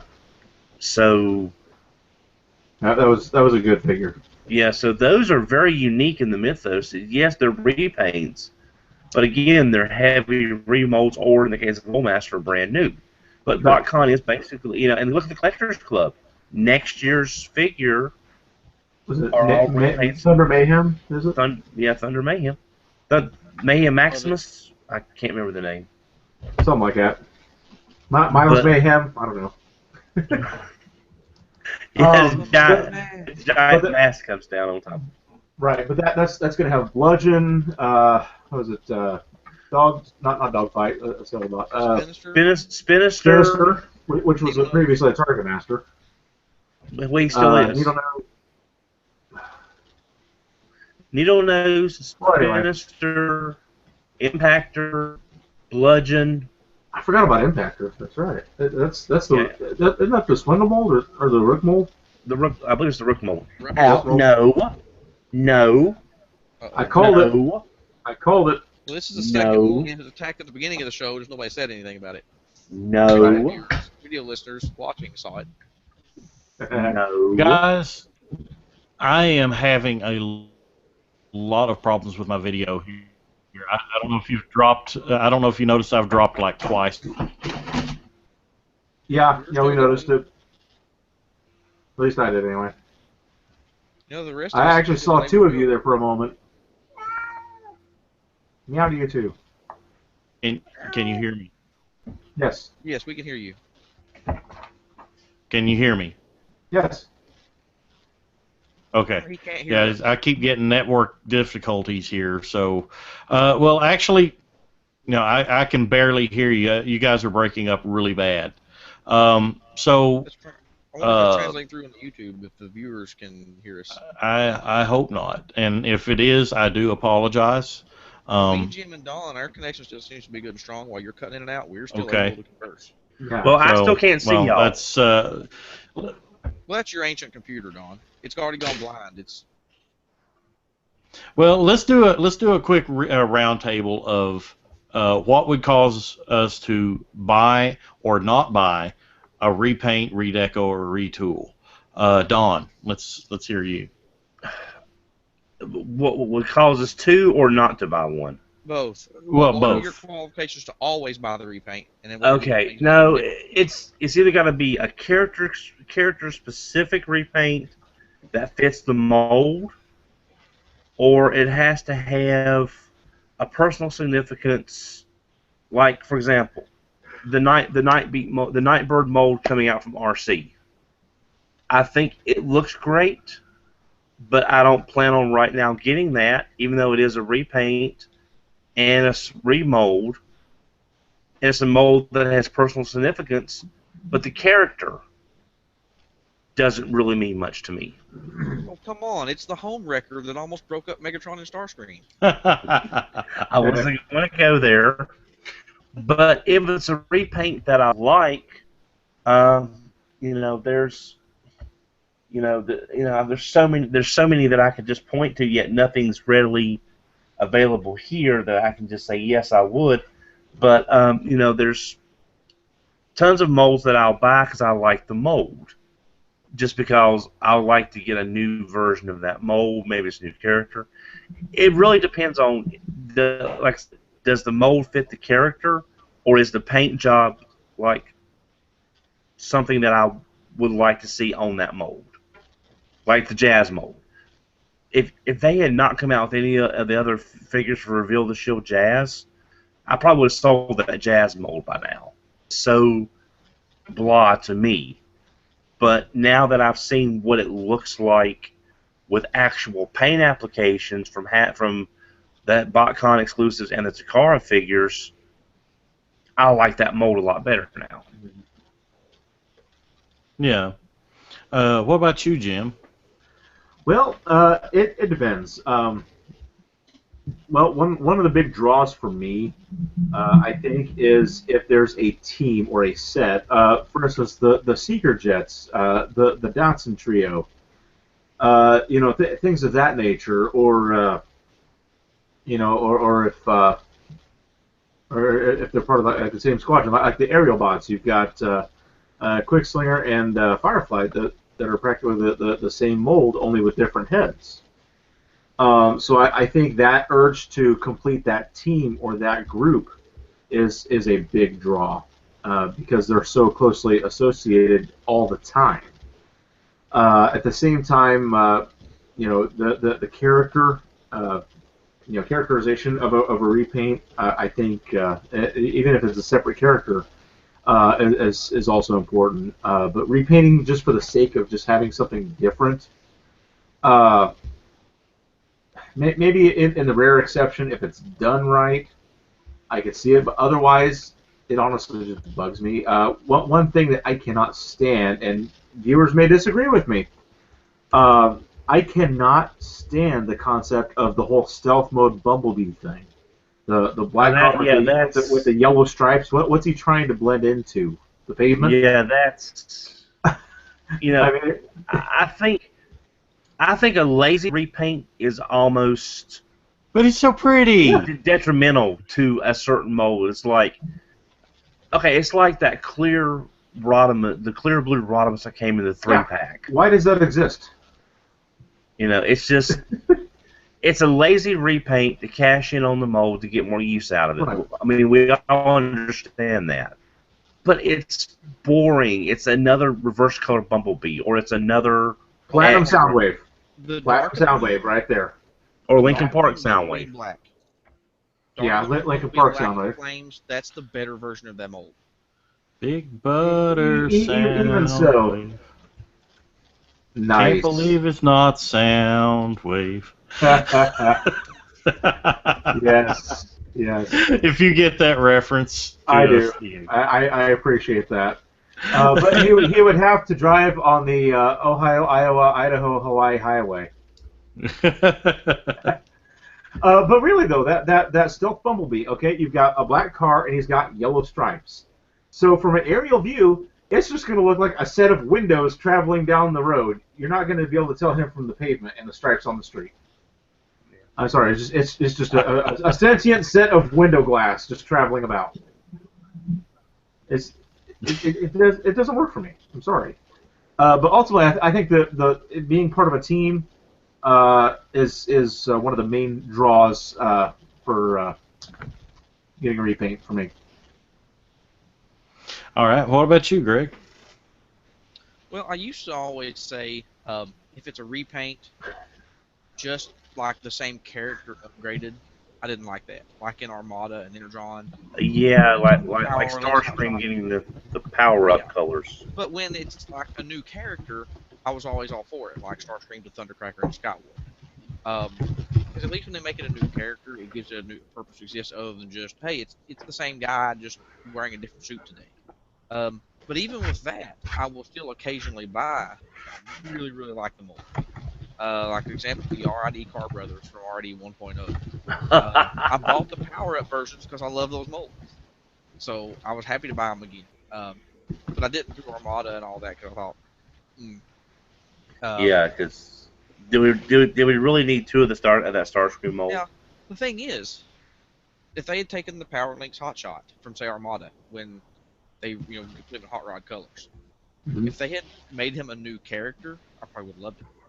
But the fact that it was just upgraded Hotshot had no desire. They even went through the trouble of redoing the head for that too, if you remember right. Yeah. It's, for me personally, I will. Assuming I'm collecting a line, I'll always buy the repaint. I'm a lot more selective than what I used to be, but if it's a line I'm collecting, I'll buy the repaint if it's a new character. I typically won't if it's the same character upgraded, unless I really like the toy. Like for example, I thought, the breakdown mold from the Minosaur made a great breakdown. And I thought, well, if they were doing Sideswipe because of the episode of Masquerade, I'll buy that. But then I heard about Sunstreaker, and I'm like, no, it's a repaint, and it is a new character, but Sunstreaker was never part of a combiner. And I mean, at least Sideswipe pretended for an episode. Yeah. But he actually works in that mold. The toy looks so good in hand, I couldn't resist. Yeah. Well, see, So, that. I mean, Let's see. but if this See, were I just had like that wave. powered up, if this were just powered up breakdown, I probably wouldn't have cared. But the fact that it's Sunstreaker, a character that I know and like, Go ahead, Don. and it looks good. Oh, so I was just gonna say, I had that Wave 4 set, and I returned it for several reasons. It's just I wanted to love it, but I've been wanting a Masquerade Minosaur for so long, and I thought if I got that set, I could make myself love it as close enough. And I just realized that it's not even close enough. So those molds, as good as I love them, because of they weren't the right characters, they weren't the right colors. Again, I'm not trying to be picky. I'm just saying that's kind of what that set was shooting for, but it wasn't even close enough for me. Well, It missed the mark. I think the reason they mixed up the characters, like you got Sunstreaker instead of Sideswipe, was because I think they were trying to go for the overall color layout of like for the Energon Prime when he had his drones. Precisely. Because he had a yellow drone, so Yeah, but Sunstreaker. Yeah. Which they should have saved Alpha Bravo for that, in my opinion, but whatever. Yeah, that would have made more sense than Prowl, because at least he's a helicopter. I gotta say though, you just know, just by the existence of them doing that as a Sunstreaker, you just know they're gonna do the Sideswipe. It may take a couple years, but it's gonna happen. Well, I was looking at the breakdown mold the other day, and his head, while very square to look like breakdown, it has a lot of the side head details, like especially on the forehead area. Yes, so they could reuse that head and make the Sideswipe. Yeah, no retooling, just straight up repaint. Yeah. And I'll buy it. Well, see, the thing is, I don't know if you noticed. I posted in our public group a few days ago. I put together my own Grand Prime. Basically, it's the Combiner Wars Prime with Sunstreaker, Mirage, Prowl, and Alpha Bravo. I left out Ironhide because he just doesn't hit the mark for me as a repaint. He's not bulky enough. His face sculpt is too youthful looking, in my opinion. He just doesn't work for Ironhide for me, and he's just too skinny for that character. But yeah, I kind of made my own character in the Grand Prime because I went and got the Perfect Effect upgrade kit with the hands and the feet, which are awesome, by the way, and you can also buy those at Capture Prey for about $30. Little plug there.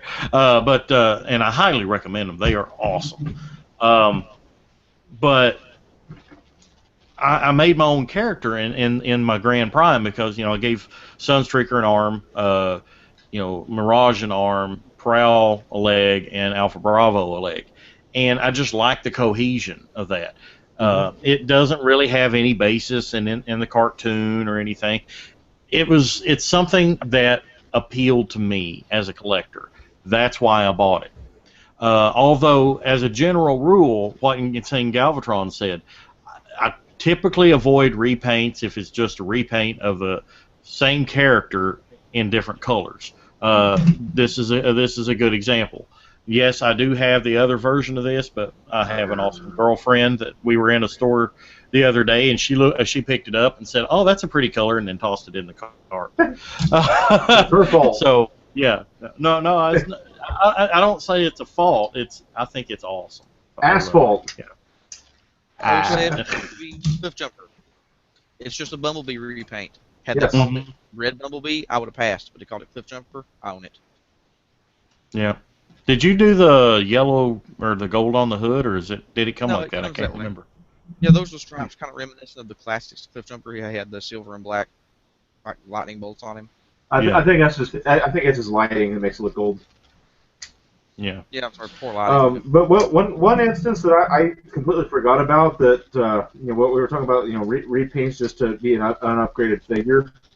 But in an instance that I think worked really well because they worked it into the fiction, and it was part of a squad, was the RID 2001 Car Brothers, Prowl, X-Brawn, and Sideburn.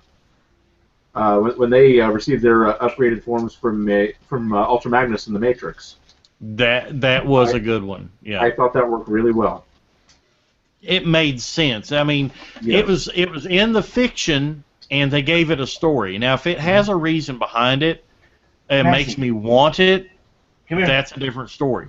But if it's like, okay, there's no reason for this, just here's the same toy that you already own in really cool colors. Buy it.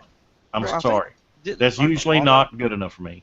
Didn't Armada and Energon do the same thing, though? They put it in the story. Armada and Energon were notorious for that. Power Links, they had a Hot story Shot. reason, but it sucked. Yeah. I'll tell you what, though, the naming convention in Transformers Energon was disastrous. Just the fact that you can own an Energon something is... Energon and disastrous is pretty much synonymous at this point, so... Everybody together now. This is a TFYLP staple. Energon sucks on 1, 2, 3. Energon sucks. It's kind of okay. Okay, that was a little bit off. You were banned from the show. Yes. You say it's okay. But then how am I going to do TFYLP and chill? We even got Aaron Archer to say it. So there. Go back to the Aaron Archer episode. At the end of the episode, I think we got it. We got him to say Energon sucks. Yeah. So, but repaints, redecos, retools. Great subject. We've covered it before. We've touched on it again tonight. I believe we're going to wrap it up. Oh, wait a minute. There's one more thing we need to do. I think it's time, people. I think it's time. You think it's time, Jim? I think it might be time. Is it Dawn, do you think it's time? Is it time to dip jam in chocolate and make Tom a bunny? That's weird. Greg, is it I like time? chocolate. It is time to unite the chocolate and the peanut butter and make Reese cups. Yeah, let's unite with us. It is time for Unite with Us. Listeners, if you have been listening for the past 5 weeks, you have the clues already. And with this, hopefully with this last clue, we'll give you the answer that you need to do it. Jim, if you'll watch the Facebook group, and I'll watch the Twitter account, hopefully it'll come up. I will try, but my PC has been having issues as far as refreshing the page. I am watching the Facebook group. Let me get it also watching refreshed. Okay. Here. But I want to reiterate the. Go ahead, Don. No, I was gonna say since y'all are watching those, do you want me to give the clue so y'all can watch the screens? No, I've actually got it pulled up. I literally have the Twitter like right next to my screen here and everything. But so, and hopefully, if people are listening and watching this right now, it'll be instantaneous. If not, people may have to think about it. It may not be readily apparent to them. So, listeners, if you are listening on the podcast, check out our Twitter feed and check out our Facebook group. If nobody's answered it, hey, give it a shot. But chances are somebody will have already answered it. But we're gonna do it. Yes, I am dragging this out intentionally long. But to build up the suspense. Are you suspenseful? Do you like suspense movies? I like horror movies a little bit. HORROR. Just for Horror clarification, movies, to our audio as long listeners. as they focus on the suspense are fine. I don't like gore. Gore, yeah. I'm not a fan of gore. I didn't like the I Final didn't Destination vote for him. movies. Yeah. I didn't But, vote for the guy. I do want to reiterate, it is helpful, extremely helpful, if you are already a follower of us on Twitter at TFYLP. If you haven't followed us, follow us on Twitter if you're playing, especially, and also on the Facebook group. I just approved somebody. I just saw approval come up there, and I approved it real quick. Hopefully, you got in there quick enough if you're playing. So. If you're going to post it as soon as you can. Have your fingers ready on the keyboard for the final clue. Do it. Right now. Do it now. Just do it. No, you're Make not. your dreams come true. Yes. So I'm not eligible, but listeners, you are. Yes. We have dragged this out long enough. All right. Ladies and gentlemen. Time now. Ladies and gentlemen, boys and girls, children of all ages, D Generation X proudly brings to you. It's all right. Let's not ruin this wonderful moment with wrestling. But wrestling is awesome, brother. I'll wrestle you, Don. Hey, Don, both your podcast bosses fire you now. But today's clue, the sixth and final clue in the Unite With Us giveaway. Be sure to tweet it at TFYLP on Twitter, on our Facebook group.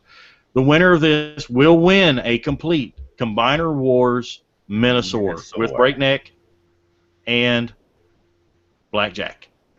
Today's clue is... Wait. Maybe we should hold off till next week. That way it's 7 weeks. No, it's not. Seven Stunticons. It's tonight. It's Seacons. The clue is Seacons. Do you have an answer? Who has an answer? Who has an answer? I think there is. Do we have an answer? Tonight's clue is Seacons. Maybe we should announce the winner next week. Leave everybody it's wondering who won. No. Maybe we should take 6 weeks to announce the winner. just Jim, you are really trying to make everyone mad tonight, aren't you? Release a little bit of their name each week, and they have to listen all 6 weeks to find out who they are. Mm-hmm. Okay. This week's clue is Seacons. If you have all the clues written down, if you've been following them, put all 6 clues together. What answer do you come up with? Now, I've asked 4 or 5 people that are associated with the show. I even went to Orson, Sidecutter from Capture Prey, and I said, hey, is this too far out there? I said, here's the clues. What's the answer? And he answered it right away. So, and a couple other people did too. Yeah, you figured it out too. Yeah, so it's not so obtuse that you can't guess it. All right, we have a Twitter answer.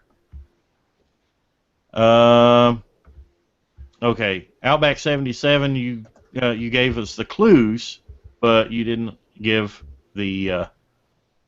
And Michael Rezer, no, it's very close, very close.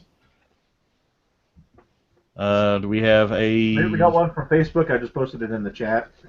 What is the Facebook answer? It's from Dalton Bratton. No, it is not. It is not Piranacon. Okay. People's hitting right around it. Hitting right around it. Listen to the clues. The Outback 77 posted the clues on Twitter. but he didn't answer what's the answer to all the clues? Not Pterodime. Just think about Something the must type be wrong of. with my feed because I don't even see that guess on Facebook right now. Yeah, I don't see his guess on Twitter. Dinobot Maximize is getting really close. It's really close. It's really close.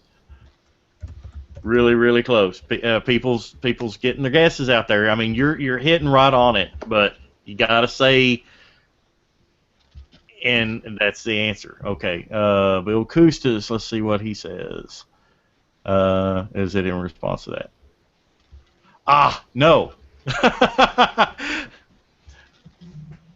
All right, we're going. Okay, I was looking at the wrong post. I was looking at Big Butter Jesus. I'm like, what? Then I was like, oh yeah, the Haywood Banks. Right. Everybody's hitting really close, but there's a specific name I'm looking for. Yeah, if you put all 6 clues together, what name does it come to? I mean, this is just so close, But Yep. we can't give it away with close. Close only counts in horseshoes and hand grenades, not this contest. And dynamite. Yeah. Come on, people, y'all know this. There's people. I mean, yeah. There's. What is the there's- hashtag y'all on know Twitter that people need this. to put in? Yes. Bill Kustis, I don't think it's Dinobot. No, it is not transmittal to Dinobot. Although he is white and gold. Swing and a miss. What's he got to do with this? I will have to say the guesses that I'm seeing on Twitter right now are, they're pretty darn close, but I haven't seen the name posted yet. Although in hindsight, Big Butter Jesus is also gold. Yeah. But Outback 77, he posted all 6 clues right there. So. What is the hashtag we need to be looking for on TFYLP? What do they need to include with their guest to make sure we see it? Hashtag Unite with Us. Capital U, capital W, and capital U. Unite with Us. Capital Unite, capital W. Yeah. Unite with Us. And also tweet it at TFYLP. It helps us to notice it really quick. It's out there. It's not something that people should be. I didn't think people would guess it right away, but you got to think about it. There's some really close guesses there, but we'll be watching. To any of our viewers that are bad at grammar, don't do what I did the other day and put untie with us. It's UNITE. Unite, not untie. Let's see here. Well, any other thoughts while keep getting those guesses in there. Now that you have all 6 clues, you can guess now. Yeah. So I mean, it's right there. Actually, Outback 77. I just noticed the 5th clue is not accurate. Uh-oh. Yes. He's trying to throw off other people is what he's doing. He's putting out false information. Very clever. Very clever. Diabolical. Yes. But you okay, Michael Rezer, your guess is not specific enough. Very general. But let's see here. Well, while people are shooting those guesses in and looking at the clues again, and probably doing some Google foo. Google foo. Yeah. That sounds like something you'd name a puppy. Yes. Any closing thoughts on repaints, redecos, and retools, which happens, incidentally, to be really related to our answer. Yes, it does. Well, I was going to ask you, Insane Galvatron. completely forgot what you said earlier. The Master Shooter Collectibles set that has the Haikyuu and the Fire Guts. How much was that set going to be again? $30. And that's for both figures. That's for both figures in a 2-pack. All right, we have a winner. All right. Nathan O'Connor, God Neptune. Congratulations to Nathan O'Connor on Facebook. We have a winner. Nathan O'Connor, you are the winner of the Unite With Us giveaway. I will tweet that right now. Let's see, hear me. Yep. Let's see here. Because God Neptune is the only one of the Seacon versions that I don't have and won't. He is gorgeous too, but finding one complete is a pain in the ass. Yeah, and you still can't combine them. Well, no, because they have no combiner parts. I just checked Twitter. Michael Rezer posted the answer about, or is that the one you said was just close? It was close. He posted King Poseidon. King Poseidon and God Neptune are not the same. King Poseidon came a little bit later.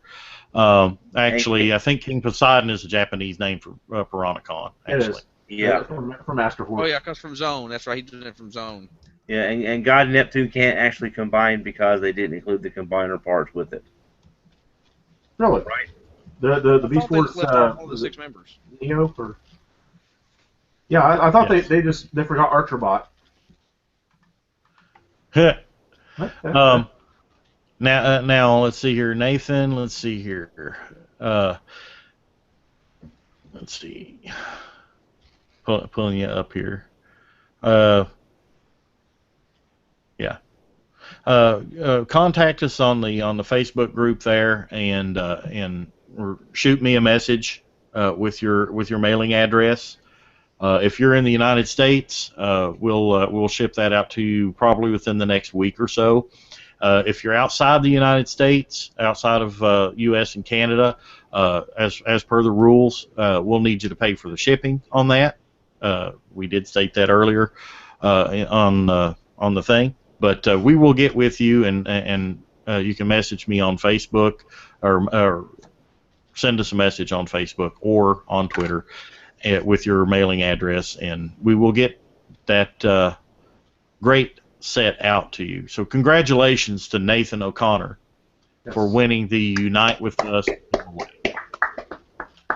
Or Untie With Us. It depends on which content you want to. The Untie With Us giveaway.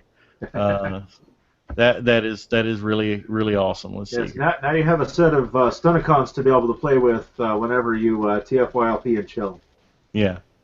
So that is really awesome. God Neptune is our answer for the Unite With Us giveaway.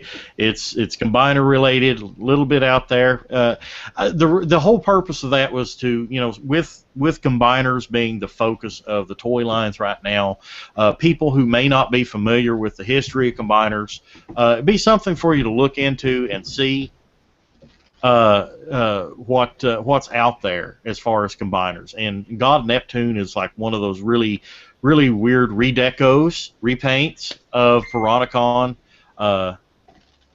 And he's already messaging me and everything. Thank you, Nathan. It's great.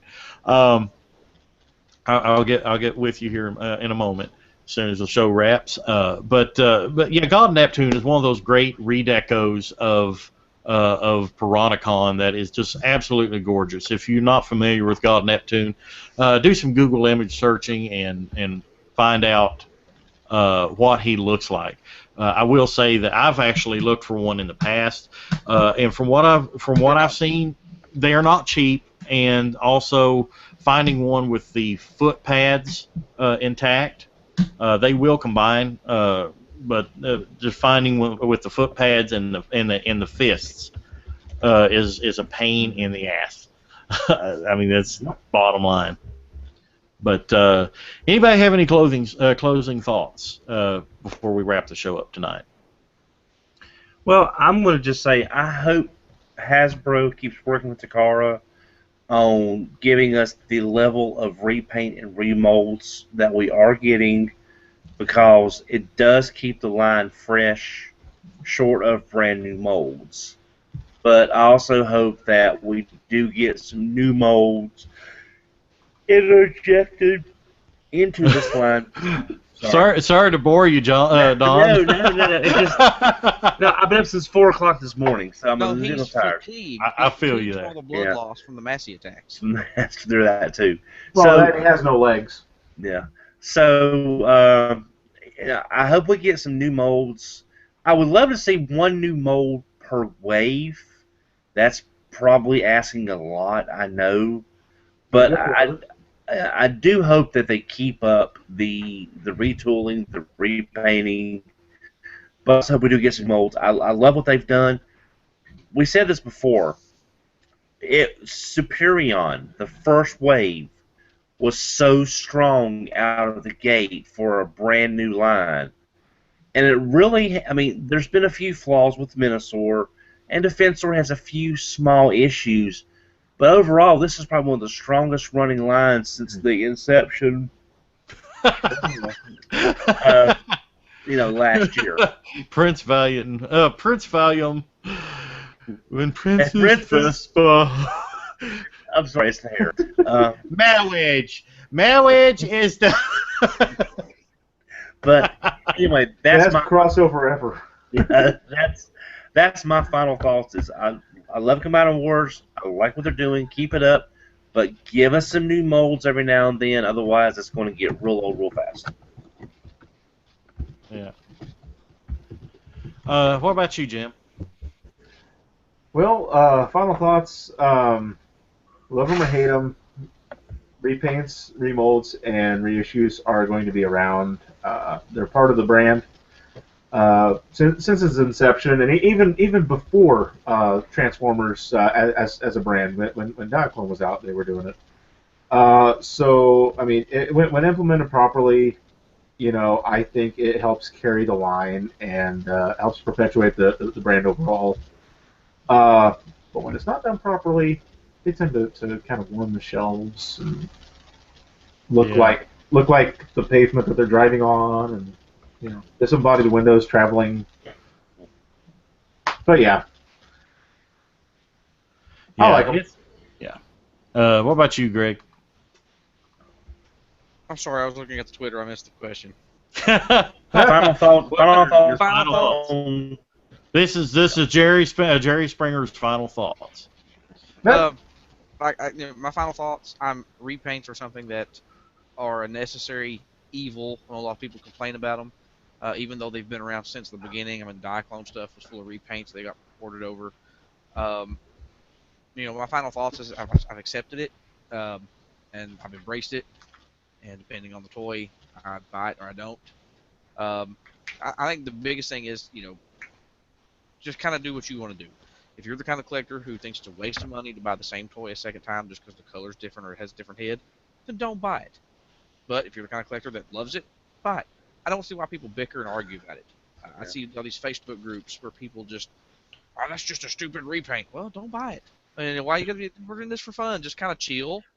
Combined Wars and chill, and don't buy the I want to give our friend the Maz a plug. He kind of foreshadow. I'm the subject of his next article on the source article, the collector's interviews, and one of the things he asks me in there is some tips that I would give to new collectors, and one of the tips that I gave applies here. No, one of the tips that I gave was buy what you like. Don't buy it just to buy it. Don't buy it because it's going to be worth something down the road. Honestly, and we've said this before on the show, if you're collecting Transformers as an investment, it's a fool's errand. Honestly, the values of toys rise and fall. You might hit the jackpot with them, but it's really a shot in the dark. if you stick to what you like and buy what you like, whether or not it's, like Bill Kusta said earlier, if you like the Seeker mold, if you like the classic Seeker mold, and it floats your boat, then by all means, buy the crap out of them, because that's what you like. If that's all your collection is, I've known Transformer collectors that all they collected were Optimus Primes. That's all they collected. Tons and tons. Who was it? TFW 2005 was it Nap Jr. I believe a number of years back. Insane Galvatron that collected. That's all he collected were primes. No, it was what was his name? Because he ended up selling them all and getting out of it. Yeah. He actually bought a house or something. But he had lucky draws and everything. Oh, what was his name? I can't remember. I'll remember it as soon as we go off air. Yeah. That's how it always works. But we had. I mean, if Prime is the only character that you like, buy Classics Prime, buy Shattered Glass Prime, buy any other Prime. Buy what you like, and if it's a repaint, if it's if you buy more repaints, then it helps fund new molds. Mm-hmm.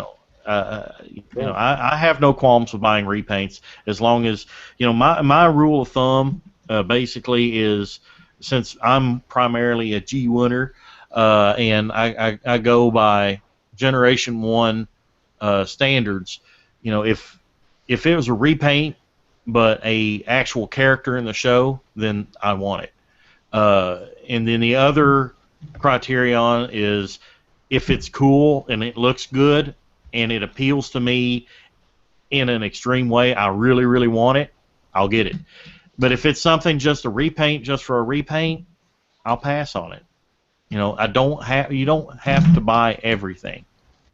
Ironhide Combiner Wars Ironhide is an example. It's a great mold. It looks okay for if it weren't Ironhide, it just doesn't work for me. So I'm passing on it. Well, I think that'll wrap us up this week on TFYLP for episode 171. I want to congratulate again Nathan O'Connor. He posts. I've got to share this screenshot. He just sent me a message here. I'm going to screen share this. This is his reaction. Present to everyone. He won. This is the winner. I think I've seen him at BotCon. That looks like the type of dude that would drive a Motormaster. But yeah, congratulations to Nathan O'Connor. He is the winner of the Unite With Us giveaway. Untie. The Untie With Us. Dyslexics Anonymous. But congratulations to him for winning the Unite With Us giveaway. And thanks to everybody who's watched. We appreciate y'all tuning in every week and watching us. I know you're here just for the Massey attacks, at least when I'm on, so they can make me feel wanted. Oh, apparently he is a listener from down under. So yeah, we had a winner from the other side of the planet. He's a future boy like King.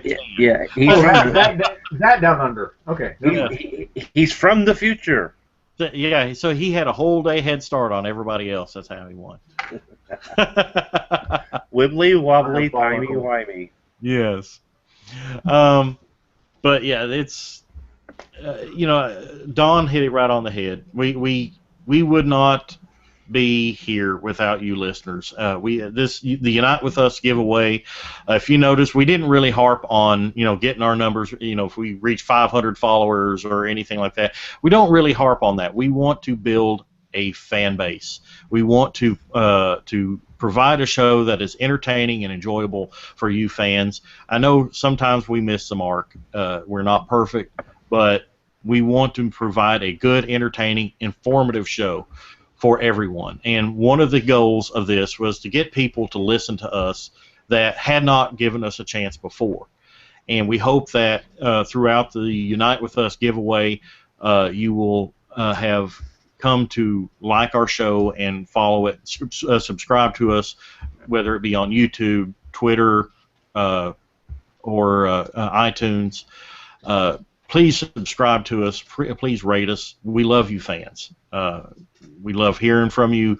Love asking you questions. Love hearing your questions. As you see, tonight's whole episode was about a fan's question.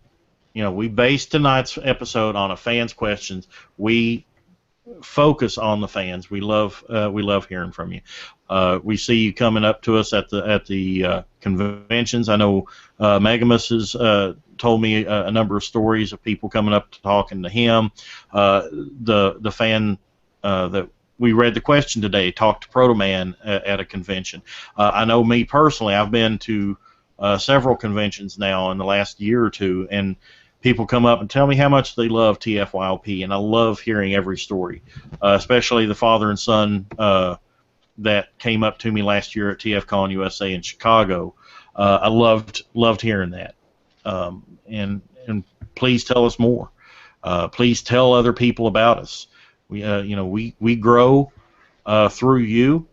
You know, we're not affiliated with any major website. We don't pick sides. You know, we don't. You know, everybody, we're all in this together. Mm-hmm. Just like Paul Lighting said a couple weeks ago, we're all in this together, and I think that's a perfect way to say that. We're collectors of this franchise. You know, we bicker, we fight. You know, but in the end, we're all collectors of Transformers, and that's what we're big fans of here. So thank you, fans. If anybody's coming to TFCon in just 2 weeks, feel free to go by the Mega Toy Fan booth to say hi to Megamus, or come by the Master Shooter Collectibles booth to say hi to me. Just let us know you're a listener of the show. We'd love to meet our listeners. Absolutely. Yeah, and give us feedback. Tell us in person what you love and everything, so that way we can make the show better for you. Absolutely. I mean, we're always looking for new things to grow and expand the show. We don't typically have the same format as a lot of podcasts have. I mean, I know sometimes we do cover the news and what we got this week, but very seldomly do we do that. We want to do informational pieces and discussion topics, more of a magazine type thing, and we wouldn't be here if we wouldn't have anything to talk about if fans didn't give us things to talk about. I mean, sometimes, everyone here on the cast knows we talk each week in our private group about what we can talk about this week, and sometimes we're at a loss, because me personally, I'm very busy with work right now, and it's very difficult for me to have time to sit down and think, gosh, what are we going to talk about on the podcast this week? I literally got up this morning and I read that question again, and I'm like, you know what? That's a darn good question to ask on the show. We've covered it before. Let's talk about it again. Let's see here. What's some of these here? Jim, you're posting something in the chat here.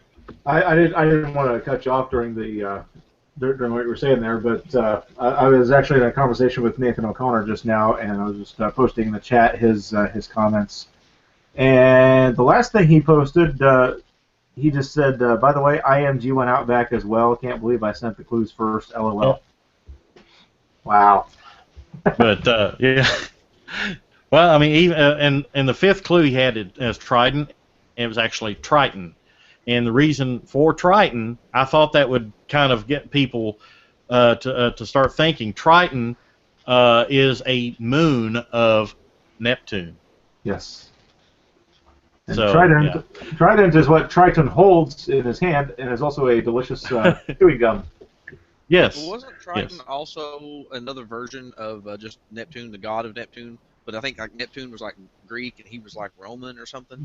Different theology, but essentially, yeah. God of the sea. Yeah. Yeah. So, I mean, if you think about the clues, white, gold, which are the two primary colors on God Neptune, deity, God, foreign, he was a foreign release toy, Triton, that is a moon of Neptune, and Seacons, who they are a redeco of. So, yeah, I mean, if you put all the clues together, it fits to God Neptune. Yes. Congratulations, Nathan O'Connor.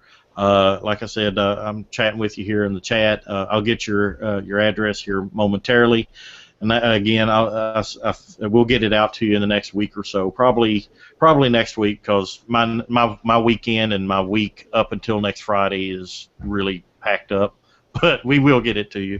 I've actually got it sitting right over here. So, and I want to thank Captured Prey for providing these toys. Without Captured Prey's input with this and help in this promotion, this would not be possible. So thank you to Captured Prey. Check out CapturedPrey.com.